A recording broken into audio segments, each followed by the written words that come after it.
But I still stay with, God, this thing is really a pain. But it would still depend on adoption, right? This is God's money. Okay. Bitcoin's people's money. Okay. This is fake money. Okay. And you guys all been taught to work for this garbage. Yeah. This is toilet paper. Wipe my ass. But the problem started, I mean, for the longest time, that paper money was pegged to dollar, the gold and silver. Yes, Until then, it was fine. But then once they made it fiat, and when they could just print how much ever they want, that's when the problem started, is what you're saying. Yes, this is fake.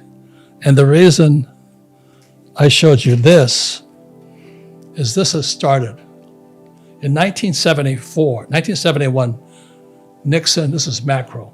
Okay.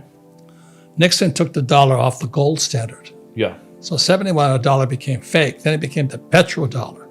What dollar? Petrol. Gold, oil dollar. Okay. I'm an oil man. I don't even know that. I own oil wells. Right. I don't own oil stocks. Huh. I like the black stuff. You know? So Nixon took the dollar off the gold standard. This became fake, but the economy boomed. Real estate boomed. Yeah. Because they were printing this as fast as they wanted to. Right. Every time America got into trouble, they printed this.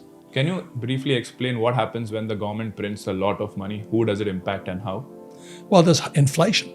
Right. So right now, in America, I'm sure it's here too, many people can't afford to eat anymore. It has become expensive. Yeah, the homeless people in America, some of them are drugs, obviously. A lot of them just can't afford a house. Right. Same is the situation in India. Yeah, because this is toilet paper. And our school teachers will never tell us this because the school teachers are Marxists. They're good people. Can you tell briefly what a Marxist means? Taxes. Basically, taking money from everybody to equitably distribute And they wealth. tax it. Right. I don't pay taxes. So a capitalist knows how to use debt right. and pay no taxes because, hear me out, Yeah. this dollar is a function of debt.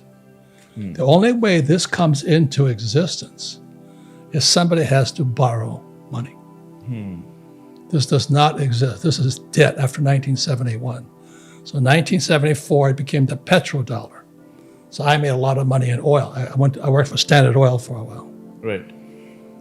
And then what happened is the economy kept increasing and all this. Then they started pumping all the money into the baby boom generation, into their pensions. These pensions were stolen by Wall Street. It's empty. So you watch in the next few years, you're going to hear more and more from the States. Our pensions are empty. But not what else happened was because my age, baby boomers, were pumping so much money into pensions, the stock market blew up. Okay. The stock market blew up. Housing prices blew up. Bond market blew up. Right. Now it's all going to come down. That's my prediction. I hope I'm wrong. Okay. So this has been happening for decades now. I've been studying it for most of my life. Okay. Since I was 10 years old. I said, how come I don't have some of this? How come the school teacher doesn't teach me about this? Right. Why does my dad always say, go to school, get a job, work hard, pay taxes, save money? Right. Why do that? True. And my rich dad says, I don't do that. So I had an interesting question here, looking at it from the lens of the government. Your questions are very good, by the way. Thank you. So there are two schools of thought, right? One way to look at as a person who is running the country is to ensure the maximum happiness of all the individuals, so equitable distribution of wealth. And the other way of looking at it is, no, not everybody is equal, winner takes it all. And what we've seen over the last decade is that the income inequality has magnified. I saw an interesting stat that around 50 years back, the top 1% of the world controlled around 6 to 7% of the world's wealth. Amen. And today, the top 1% of the world controls around 20 to 25% of the world's wealth. So my question to you is that sustainable, or would that, if that income disparity keeps increasing, would the world eventually collapse due to war? It's always been that way. There's a thing called Pareto's principle. It's called the 80-20 rule. Right. So like 80% of the people are poor, 20% are rich. Right. There's another rule, I don't know the name, it's a 90 1910.